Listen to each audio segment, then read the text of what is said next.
This is the St. Charles History Chronicle, episode 2305. Growing Up in St. Charles in the 1950s, with Bob Matson. Bill Ehlers, interviewer. Brought to you by the St. Charles History Museum in St. Charles, Illinois. Hi, and welcome to the St. Charles History Chronicle podcast. My name is Steve Gibson. I'm board president here at the St. Charles History Museum. And today I thought we'd take a little time out to listen to a oral history that was done by our oral history facilitator, Bill Ehlers, with Board Emeritus Bob Matson. Bob has been with the History Museum for decades. He's known throughout the St. Charles community. And Bill sat down with him a few weeks back and did a very long, comprehensive oral history. And I thought I'd pull out a little bit here and where Bob talks about growing up in St. Charles and what it was like to go to high school and some of the other things in his life, and play that for you today. So now, from St. Charles History Chronicle, here's Bob Matson, Board Member Emeritus.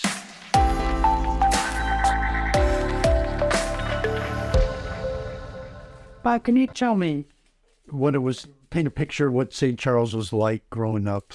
Okay. Well, it was a wonderful little town. Of course, at the age of 3 or 4, I probably didn't realize that. But anyway, we stayed on State Street, which is about 4 houses away from where Colonial Ice Cream started their factory. And my mom used to take us twins downtown in a double buggy.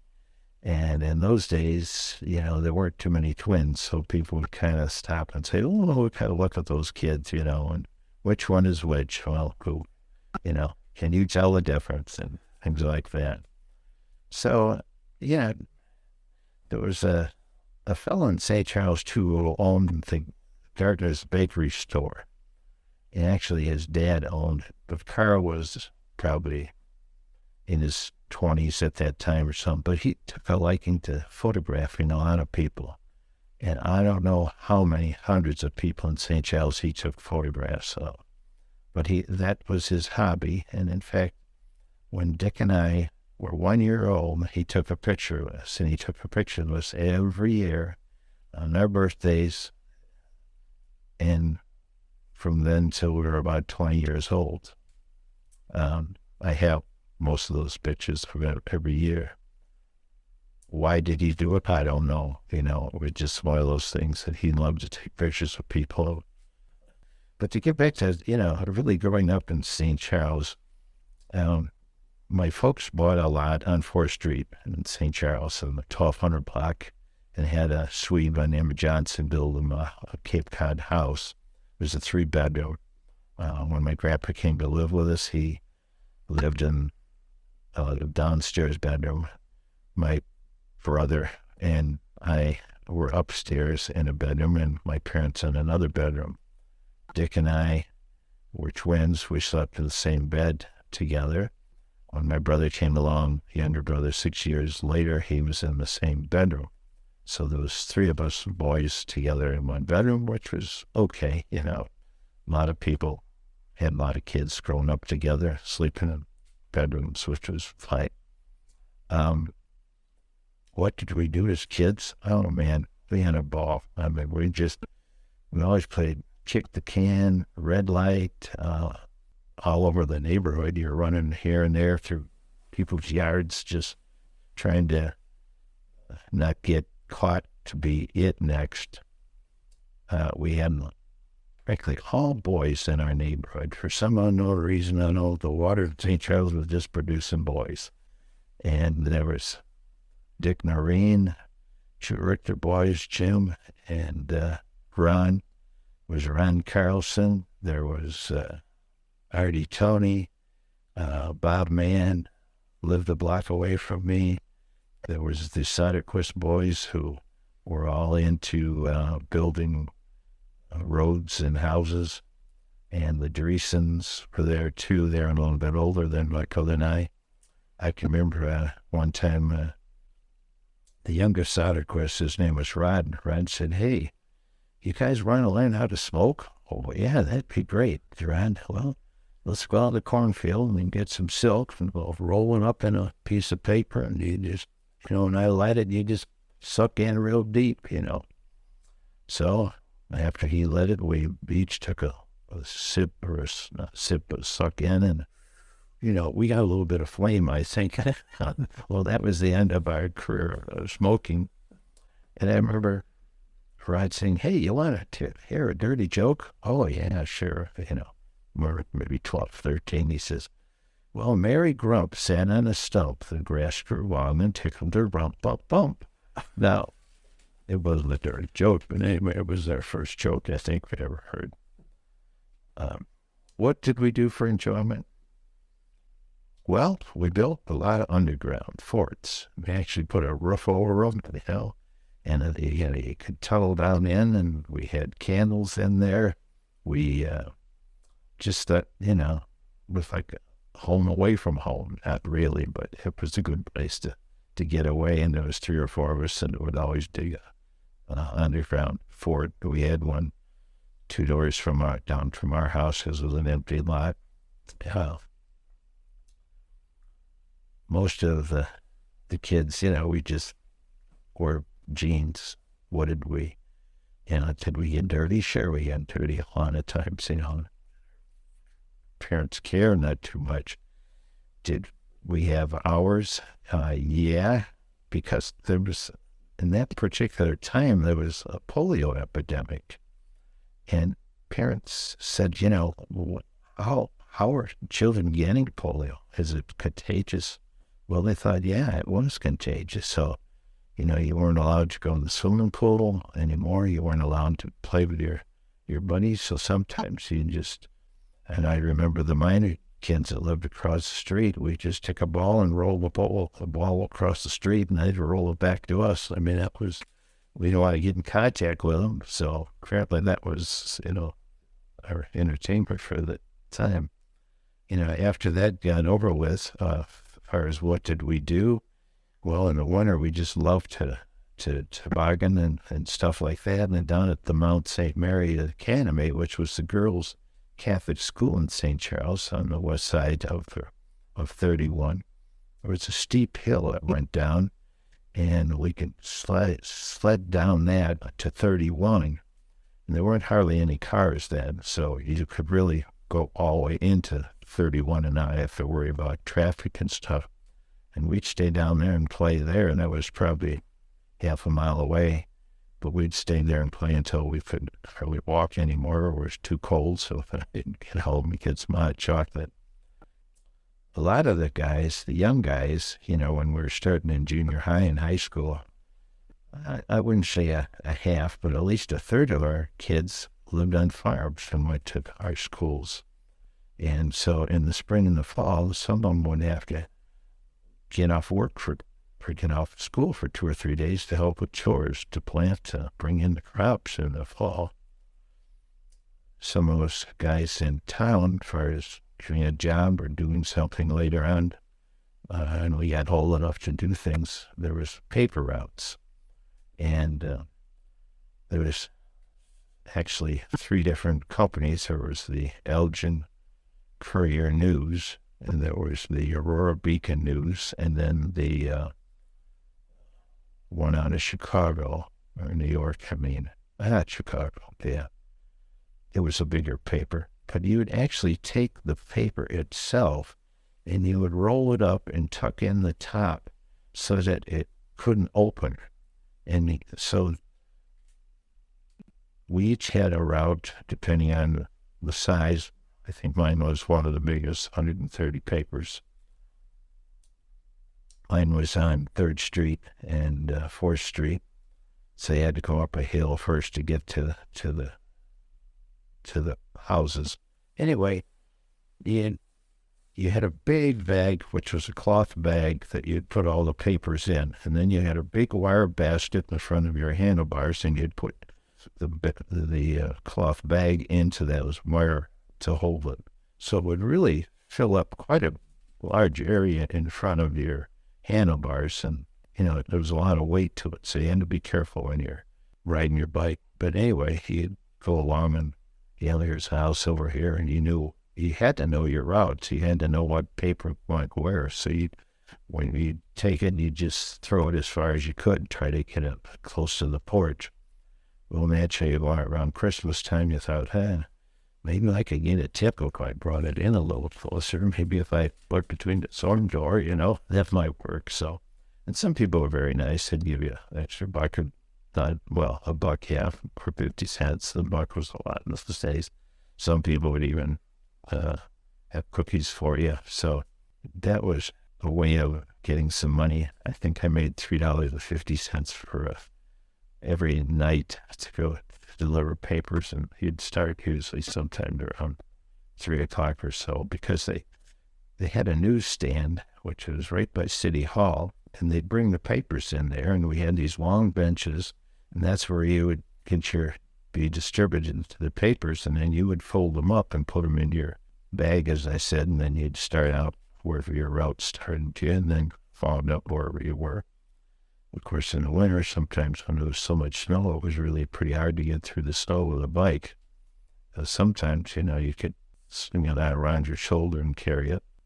If the snow got too deep, once in a while you get your mom or somebody to give you a ride for a while, because it got pretty heavy and got pretty cold in it sometimes. So that was somewhat of a chore at times. Anyway, those were some of the chores that we did. We mowed grass in the summertime for people.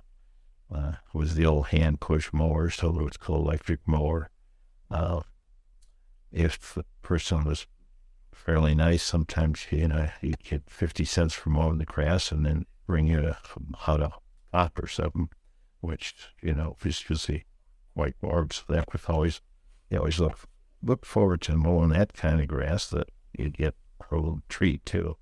Then there was a store on 3rd Street, and every town, and especially St. Charles, had little stores. There was one out in, we call it Belgium Town, and then there was Polly's, which was up by the junior high or high school, and then there was one on 3rd Street. And we'd just go in there, and then butcher would warm the place, would slice off some meat, and we'd have 3 or 4 pieces of meat. We'd get some kale pop or something called near beer, which wasn't really beer, but we thought it was a big deal because we're drinking some kind of beer, but it wasn't. And we'd sit on the steps and just shoot the breeze and talk and eat, and rode our bikes everywhere we went. And then we'd probably sit and talk, well, what do you like? What girlfriend do you want? And can we go over and see her sometime, or, plan the next day? So we spent a lot of time, riding our bikes, putting foxtails on the handlebars, try to make it look better, put an extra reflector on the back, so just to make your bike a little different than the next guy's bike. I remember that was right after the World War II, so bikes weren't too popular because they hadn't started into manufacturing too many. In fact, when I was a paper boy, we collected money for polio, and on our route, for some of the papers, we'd actually knock on the doors and say, your month is paid up this month, but you owe for next month. Would you pay for that bill? And if you did, then you'd, I don't know, you might make a little extra money doing that. But in the meantime, I know we're collecting for the polio drive, just, as money to come in to pay for research in polio. And somehow I lucked out. I collected the most money.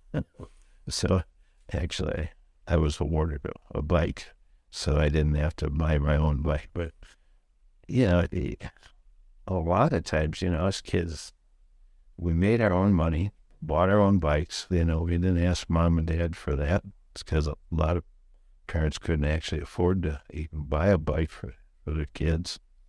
At Christmas time, what kind of presents did you get? Well, you had 1 or 2 things you kind of liked, and you put it on a list, and, usually your mom and dad could afford those, so you would get them. And then always across the street the Maynards lived. There was two boys. Ralph was a year younger than us, and Jim was 2 years older. And then they had another boy who was 6 years younger. But anyway, Christmas was a big deal. After you opened your presents, you had to call the Maynard boys, which was Jim and Ralph, and say, "What did you get for Christmas?" "I got this, I got that." It was just like, wow, this was something, to know what the other guys got. And one time, Jim, I don't know when it was, but it was shortly before Christmas, he said to my brother and I, he said, "Do you really still believe in Santa Claus?" "Well, of course we do." "Well, think about it, guys. How could Santa get down the chimney? Plus, how could he get back up the chimney?" Well, he didn't think about those things, And finally, he spoiled it. He said, "Well, it's got to be your mom or dad, So, anyway, for a long time, a lot of us believed in Santa Claus. Still do to some degree. Now let's see if there's anything else that I can think of. Oh, yeah. A lot of us guys like to hunt pheasants and rabbits. And our dad would take us out and show us how to shoot a gun, the safety precautions of, you always know from the guy to the right and the left of you. You never get ahead of each other. You all kind of stay together in a single line going through the cornfield or bean field or whatever. And so you learn from your parents how to use a gun and how to be careful with a gun. So there's about 3 or 4 of us guys that actually hunted, or we lived in, my brother and I lived on Trough South 4th Street, and we hunted all the way to the high school, which was on 7th and Main Street. And each one of us had a locker in our high school, and we'd hunt all the way to the school, take our shotguns, put them in the lockers. The teachers knew that we had guns, and they didn't say anything. It was okay. In fact, we actually had a rifle club in the school where you could check out a study hall, go get the rifle, walk through the halls, go to the rifle room, no instructor, and practice shooting. So, things were just, nobody locked their cars, doors, or their homes. Mr. Thompson, who was superintendent of schools, you'd see him in the hall. He'd stop and talk to you. He had time for you. The teachers all seemed like they were into teaching and into, not just teaching, but try to help you grow up and to be better citizens, I guess is a good way of putting it. So it just was just a wonderful time, and we enjoyed the teachers. I think they enjoyed us. I know one time we did a prank on one teacher, which I felt very bad about later on in life. Because some of those kids, we really didn't care about school to some degree. One other fellow says, "Well, okay, when the teacher comes back in the room from lunch break at 20 after 2 or something like that, all of us fall off our chairs." Well, how stupid can you be? We all did it, She actually left and was crying. And I later on I thought, I wish that was man enough to, and after a few years I got out of school, I had enough guts to go back and say, I think that was stupid and I'm really sorry for what I did. One of the things that we really enjoyed was swimming, and we'd swim actually in the Fox River and Pearson's Creek. And Pearson's Creek didn't have any homes at that time built up in it. And at the portion of the creek, there was an old quarry, and it became kind of a swimming hole for some of those kids. So we would actually swim there too. And when we swim in the river, one of the fellows I grew up with, his grandpa worked at the boathouse on the east side. There was 2 boathouses in St. Charles at the time, one on the west side, one on the east side. You could rent a canoe or just a regular rowboat. A few of the older of the guys had speedboats, which was a big deal. But because we knew this one guy whose grandpa worked at the boathouse, we could go up and get a old towel canoe anytime we wanted, and we didn't have to pay for it. Well, we'd paddle up, park there, and then pass the park on to the golf course. And sometimes we'd actually jump out of the canoe or reach over and try to find golf balls that were overshot by the green. And then one day the pro came out. He said, "Hey, guys, those are my balls." We said, "No, they're not. If they go in the river, they're anybody's." And then I don't know why we did it, but go up to, we call it Jones's Woods, because I guess it was Jones's Woods at one time before we were growing up. There were actually some camps up there that people from Chicago would come and stay in during the summer. But pretty much most of those were all gone. But anyway, there wasn't hardly anybody up there. There'd just be us guys in a canoe or two. And one guy'd say, "Hey, let's take our swimming suits off and it's swimming renewed." So we did that for, just a kick this guys would do. And one fella, the guy that his grandpa owned or worked at a boathouse, he lost his swimming suit somehow. This guy's name was Perry. Dick. And I said to Perry, "Give me your swimming suit." He said, "Well, why shouldn't I give you my swimming suit?" Because he said, "Because I want it." So Dick was the guy that's grandpa that had the boathouse. Dick put on his swimming suit, and Perry sat there. He's a little short, kind of stubby guy. And we put him in the center of the canoe, and we went kind of close to Potawatomi Park, just paddling. And he just sitting there, kind of cover himself up and saying, "I don't care, I don't care." It's just, stupid things like that. Another thing, the railroad trestle went across the river there, and some guys would say, "Hey, that's a good way to get back and forth. You don't have to go all the way into town." Well, what if a train came? Well, I don't know, maybe you could jump, or you could climb off the side and try to go down and hold on, until the train went by, but it would shake like crazy. Well, I never got caught up there, but I remember one time they asked this one guy, Doug Miles, is a few years younger than us, they said, "Hey, Doug, for a box of 22 shorts," that was 22 rifle shells, "would you jump off the bridge?" "Railroad bridge?" "Well, I don't know." "Well, why not you think about it?" They said, "Yeah, I will." So I guess he got up enough nerve, and the next day he jumped off. Both. It wasn't too deep. It was maybe 6 feet deep there at the most, and that was quite a ways up, but he landed okay, and it did all right. Collected his box of shells before that. There was another area when I was in junior high with my buddy.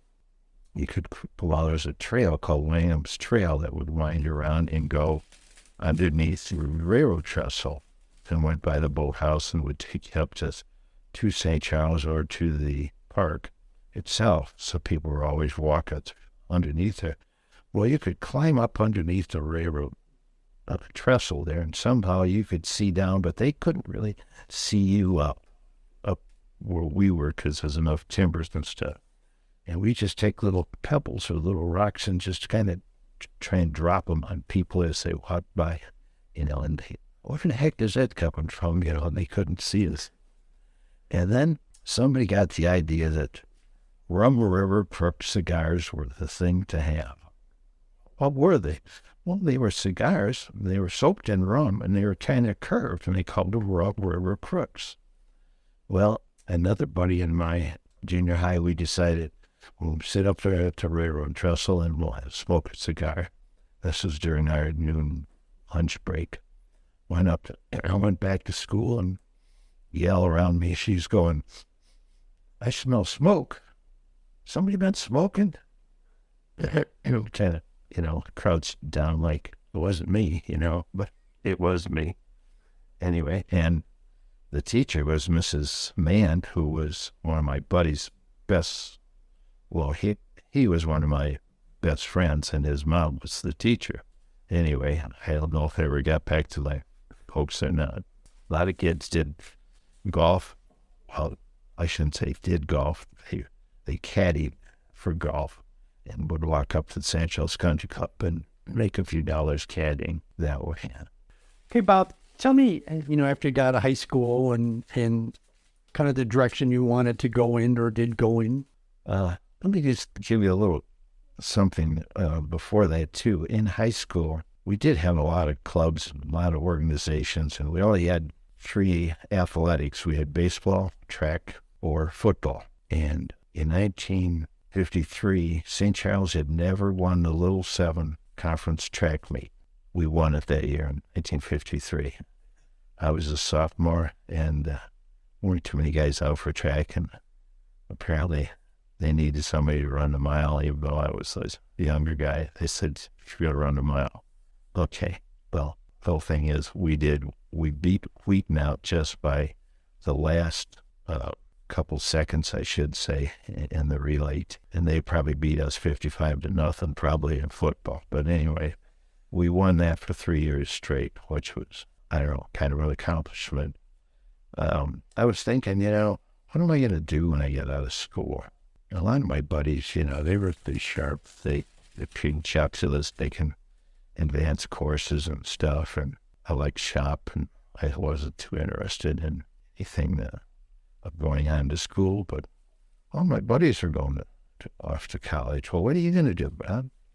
I said, what are you going to do? To my brother Dick, he said, well, I want to be a carpenter. He said, our uncle's a carpenter, and I think I'd like to do that. So I decided that he would be a carpenter. So he started apprentice carpenters where you had to go to school. And actually our uncle who was, the carpenter, was teaching that school too. So that was kind of nice for Dick to have his uncle teach him. And I said, well, I think I'll go out to Northern Illinois State Teachers College. So I went out there, and of course I was never very good in English, and you had to take an English class. And I remember taking the English class, and the professor said, Bob, you're a pretty nice guy, but you don't know a darn thing about English, do you? And I had to agree with him, but I didn't. But I had a couple of girlfriends that were going there, and I'd have them do some of my work for me. And for some unknown reason, that guy would still, get this punctuation isn't right here, this spelling isn't right. So I never did very well in that English course. And then there's 2 other guys, one that I graduated with, and another guy ahead of me says, we're going to get drafted pretty soon. You know that, don't you? I said, yeah. He said, well, we can go in as a reservist, and then instead of going for 4 years to the Navy, we can go in for 2 years instead. What do you think? And my brother and I talked to my dad, and he said, well, it's probably better than going in the Army, because if you go to the Air Force or the Navy, at least you get 3 squares and you get a roof over your head. So we decided, okay, we'll join the Navy. So can I joined the Navy, and these other 2 guys are going through Great Lakes training up at Great Lakes. In February of 56, I think we went in, and they take a GCT test, I think. I don't remember if that's the exact name of it, but anyway, take a test to evaluate, what you can do and what you can't do. And they said, well, to you guys who are just going in for 2 years, you're not going to get any schooling. They're not waste time and money on you. So, you go through the basics, which we did. And then they said, you're going to be on a ship out of Newport, Rhode Island, called the USS Stockham, which was a World War II destroyer. And I said to my brother, do you want to be on the same ship? And he said, no, I don't think I care. I said, well, I do. Let's be on the same ship. So anyway, my brother and I were on the same ship out of Newport, Rhode Island. And we'd never been east. We'd never, been fishing up to Canada with my parents. And, and 1953, there was a World Jamboree in Santa Ana, California. So my brother and I and several scouters from the Fox Valley area went to the Jamboree in Santa Ana. So that was fantastic. I know I lost the grid here a little bit but I forgot about that. And scouting was a big thing, too, for us. A lot of guys went through Cub Scouts, but not everybody went to Boy Scouts. But we had some wonderful leaders and some really great leaders who took us places on Lincoln Trail hikes and all kinds of different things. So anyway, scouting became a big thing in our lives. But then getting back to service, Dick was put in what's called ship fitters. So that's as close as you get to a carpenter on a metal ship, which is if they had any problems with leakage, then that was he was in damage control to help repair that. And they said to you, well, you can go down the engine room and you can just, have a wonderful time in all the grease and stuff. And I'm thinking, oh my gosh, is this what I signed up for? Well, too, when you went aboard ship, never being aboard ship, where do you sleep? Where do you, well, they had back then bunks stacked, one after the other, about 3 high. And there was probably 2.5 foot or 3 feet between the bunks. Underneath your bunks, you had a locker, which was big enough just to put your clothes in. And, the bottom guy, if he was sleeping in that locker and the guy or sleeping in his bunk and the guy needed to get into that locker, he just took you and changed you up. So you were on an angle, then he could get in for his stuff and get out and then drop you down. So anyway, I'm saying, I don't know, some guys, I objected to tattoos, but some guys are full of tattoos and stuff. And it was just totally a different way of life. And eventually you would have to, they call it mess hall duty, which I had to do was actually go to the kitchen, take the food to the chief petty officers, which were in a little dining room. And I got talking to the guy who was a doctor aboard, and he said, why don't you like to work for me?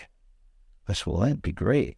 And he said, well, if you're going home on leave, he said, when you come back, he said, I'll talk with the captain, I'll check your records and see, if I think he'd be suited for the job. So anyway, the last part of my duty, I worked for this doctor who was not a full-fledged doctor by any means. He had taken some medical training. He was an old World War II guy. So he was like, 2 or 300 people aboard ship. So if anything real serious came along, you would transfer him off to another ship or to another port. So we got to go quite a few places. Got to go to France, got to go to Spain, got to go to Bermuda. That part was, nice, but I could tell I was not headed for there at that point in my career. So anyway, my brother and I both got out, drove home. We didn't have to put in our full 2 years, actually. We had joined in February, and this was just before Christmas, and they said, there's no sense there was a handful of us guys were going to get out. Then why don't we let these guys out early and can go home? So my brother and I surprised our mom and dad and drove home just before Christmas. They thought we were working on Behold for Christmas. And anyway, that ended our career. So one day I was talking with my dad, and I said, you had this jewelry store in St. Charles, and you went to Elgin Watchmakers College. I said, how was it? I said, I enjoyed it. I like working with my hands. And I said, well, you need somebody to work with you. And he said, well, I don't know if we got enough repair work for 2. But he said, I think I'll learn how to repair electric razors, and we'll probably be all right then if you want to start working or go to Watchmakers College. So I said, I think I will. So I went to Watchmakers College, learned how to repair watches. I didn't take hand engraving, but I did clock repair and fixing other things. And started working for my dad. And then Dick said that, it was really kind of slow times for carpenters in those days. He'd work in the summer, but when winter came, he'd get laid out usually for a month or 2. So he decided to come up there too. So he went to Watchmakers College. Well, then he graduated. And then my dad said, well, I don't know, Dick, this is hard enough for 2 families. I only can support 3. anyway, he and his wife went to California, and his wife didn't like it out there, so they came back, and my dad said, well, it's just for Christmas. He said, maybe we can keep it, through Christmas, but after that, you're going to have to look for jobs someplace else. Christmas came and went. 25 years later, he decided to open up a store in Geneva. In the meantime, we got to work with our parents and thoroughly enjoyed it. And it was a small store. We didn't have a lot of inventory. And my dad was not a real up and becoming entrepreneur. And he just, kind of from day to day. And finally, my brother and I would say, hey, we need a little more merchandise. If you're going to succeed, we got to, we don't want to repair just all our life. We want to be in sales too. So it materialized. So that became, a halfway decent store. And then Mr. Baker was running to my dad, and then he passed away, and then he ran in from the Norrises, and then they decided to sell it. And just before that, some of the businessmen from St. Charles were building a store a block south of the Hotel Baker. And Vasco Lencioni, the guy that owned Blue Goose, was a real good friend of my dad's. He said, I know they thought you instead of renting from me, why don't you buy it? Portion of this building and have your store there. So that's what my dad did. And he was, I think, about 60 at the time. So he was starting to get up in age. And, anyway, we moved a block south into our new store, I think in 1972. Stayed there until the city of St. Charles said, well, this whole area through here, even though ours was a new store, but there's a hodgepodge of different stores down on First Street there. And it was actually First and Walnut was where our store was. We had the end piece. In the middle was a place that was rented out to a lady's dress shop, and the other end was Gunther, who sold men's clothing store. That was all under one roof, but each of us owned a different portion. And finally, Vasco talked my dad into buying the corner store instead of renting it from him. And so that's where we stayed until the city came along and said, well, we're going to condemn all this property through here. And even though it was a nice store, and Dreesen was a big contractor from St. Charles that built it, and it was everything we had wanted. And the city came along and says, well, we'll have to relocate you. We said, well, we've only been 2 places in St. Charles in 56 years. We've been in the Hotel Baker, and we've been here, and we designed this the way we wanted it. They said, well, that's the end unless you want to move to some other place. And I had turned 60, and I thought, well, I was going to rent the place out eventually, I thought, and have, in the meantime, my brother moved to Geneva and had a store down there. So it wasn't going to happen because the city was going to take it. So they did, but they offered us a pretty nice package. And so that ended my working career. So, Bob, I want to conclude by asking you, you lived a long life, you worked very hard, and, speaking to your descendants 100 from years from now, or young people in general, what values or life lessons would you think are important, no matter what era they live in?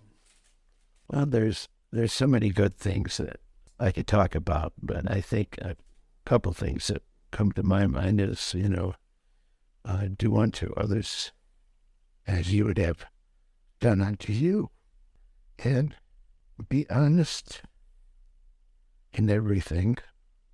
I think if you have a strong faith, that helps. And don't have a goal in life for just money. Because we try to make a little joke out of this.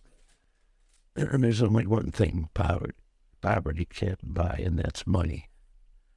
Other than that, as we go along in life, let's try and be a bit cheerful, and let's treat other people like you'd like to be treated.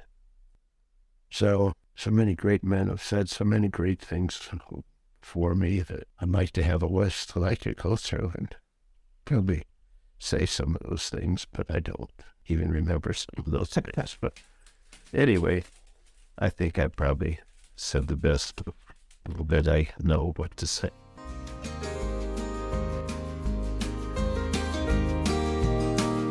Thank you for listening to the St. Charles History Chronicle podcast. This content is copyright 2023, St. Charles History Museum, all rights reserved. Additional information on this episode and other podcast episodes is available at stcmuseum.org/podcast.